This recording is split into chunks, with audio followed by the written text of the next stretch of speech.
লায়েকবাজার মিলন মেলার কাজল শেখকে রূপোর মুকুট উপহার। প্রতি বছরের ন্যায় এবারেও পবিত্র ঈদ উপলক্ষে বোলপুর সন্নিকট লায়েকবাজার ফুটবল ময়দানে মিলন মেলার আয়োজন করা হয়। জাতি ধর্ম নির্বিশেষে সকলেই এই মিলন মেলায় যোগদান করেন। প্রদীপ উজ্জ্বলনের মধ্যে এই মেলার শুভ সূচনা হয়।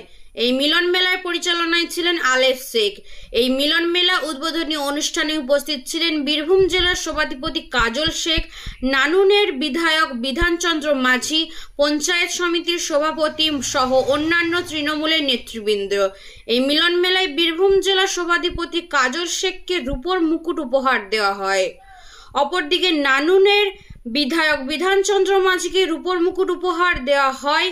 এছাড়া অন্যান্য অতিথিকে রূপোর পেন উপহার দেওয়া হয়।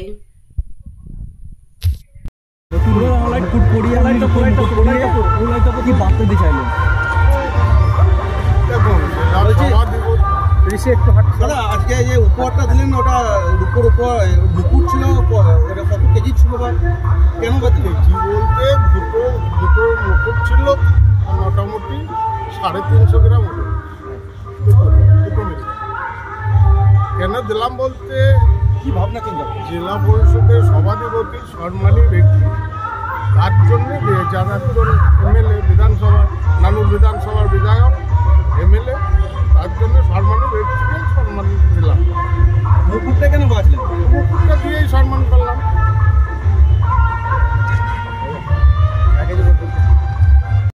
সেই জায়গায় দেখা যাচ্ছে সম্প্রীতির বার্তা, সেই জায়গাটা আপনার কাছে কতটা ভালো লাগছে?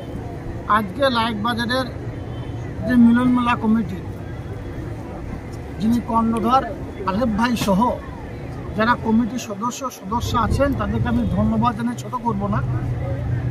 আজকে প্রদীপ উজ্জ্বলনের মধ্য দিয়ে এবং মন্ত্রপাঠের মধ্য দিয়ে এই পবিত্র ঈদের যে উৎসবকে কেন্দ্র করে যে মিলন মেলা, তার শুভ উদ্বোধন হলো।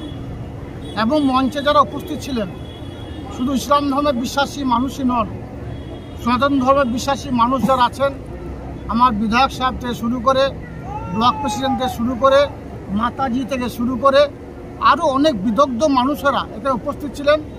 এবং যে সাংস্কৃতিক অনুষ্ঠানগুলো দিয়ে এই মিলন মেলার শুভ উদ্বোধন হলো, প্রত্যেকটা অনুষ্ঠান জাতি ধর্ম মতামত নির্বিশেষে সকল সম্প্রদায়ের একটা করে সাংস্কৃতিক অনুষ্ঠানে উদযাপন হলো। এটাই বাংলার কৃষ্টি, এটাই বাংলার কালচার, এটাই বাংলার সংস্কৃতি। আমাদের মাননীয় মুখ্যমন্ত্রী মাননীয় মমতা বন্দ্যোপাধ্যায় এটাই আমাদের শিখিয়েছেন, ধর্ম যার যার, উৎসব সবার। তাই লায়েকবাজার মিলন মেলা কমিটিকে আরেকবার ধন্যবাদ জ্ঞাপন করছি। এভাবেই আমরা এগিয়ে চলুন। 2012 সালে যে মেলাটা শুভ উদ্বোধন হয়েছিল, গুটি গুটি পায়ে এগিয়ে চলেছে। একের পর একাধিক সাংস্কৃতিক অনুষ্ঠানের মধ্য দিয়ে কয়েকদিনে মেলাটা চলবে। তাই আপনাদের মাধ্যমে এখানকার ইয়াং জেনারেশনকে আমি একটাই বিষয় অবহিত করতে চাই, যে কদিন মেলাটা চলবে যেন সুষ্ঠু মেলাটা চলে। আমার মায়েরা বোনেরা যারা বাড়ি থেকে আসবে এই সাংস্কৃতিক অনুষ্ঠানগুলো দেখার জন্য, তাদের জন্য নিরানন্দের কারণ না হয়, এটাই সরকার লক্ষ্য রাখার জন্য অনুরোধ করব। বিরোধীরা বারবার কটাক্ষ করে যে মেলা খেলা নিয়ে এই সরকার চলছে, এই মেলা কতটা গুরুত্বপূর্ণ? দেখুন, মেলাতে এখানে কয়েকশো দোকান যারা এসেছে বিভিন্ন ধরনের সামগ্রী তারা বিক্রয় করবে। এই মেলাটা এখানে অনুষ্ঠিত হওয়ার মানে 8-10 দিন যে মেলাটা চলবে, অর্থনৈতিক দিক দিয়ে এই লায়েকবাজার এবং যেসব দোকানিরা আসছে তাদের বিক্রির বাটা কেন্দ্র করে অর্থনৈতিক দিক সমৃদ্ধশালী হবে। সুতরাং মেলা হওয়া, খেলা হওয়া মানে বাংলা এগিয়ে যাওয়া। এভাবেই বাংলা এগিয়ে যাচ্ছে। সারা ভারতবর্ষের বুকে যে অঙ্গরাজ্যগুলি আছে, আপনারা যদি একটু লক্ষ্য করে দেখুন, সবার উপরে বাংলা। শিক্ষা, স্বাস্থ্য, কর্মসংস্থান, সুস্বাস্থ্য, বাসস্থান, প্রত্যেকটি ক্ষেত্রে সর্বত বিরোধীরা কটাক্ষ করবে, কারণ যে রাজ্যগুলি তারা দায়িত্ব আছে, প্রত্যেকটি রাজ্য পিছিয়ে আছে বাংলার থেকে।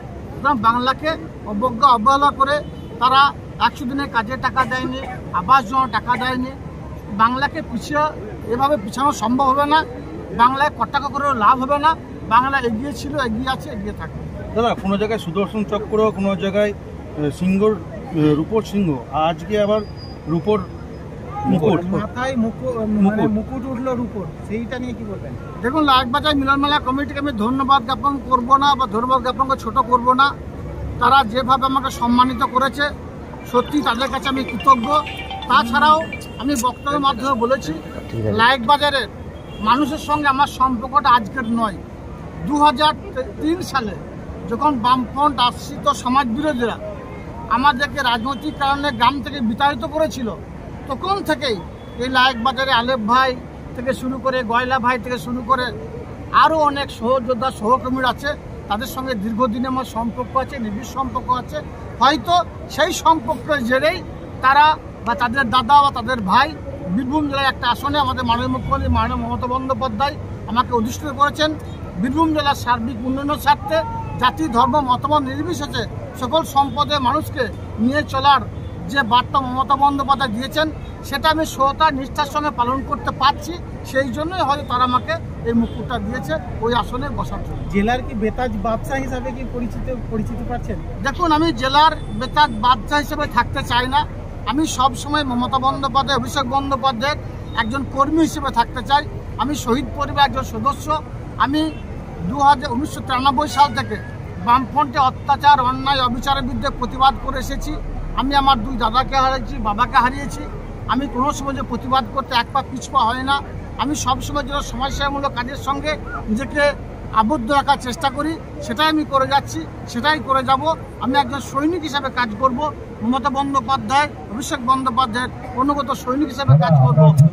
বীরভূম জেলার মানুষের স্বার্থে আমি সদা সর্বদা নিজেদেরকে নিয়োজিত রাখার চেষ্টা করব।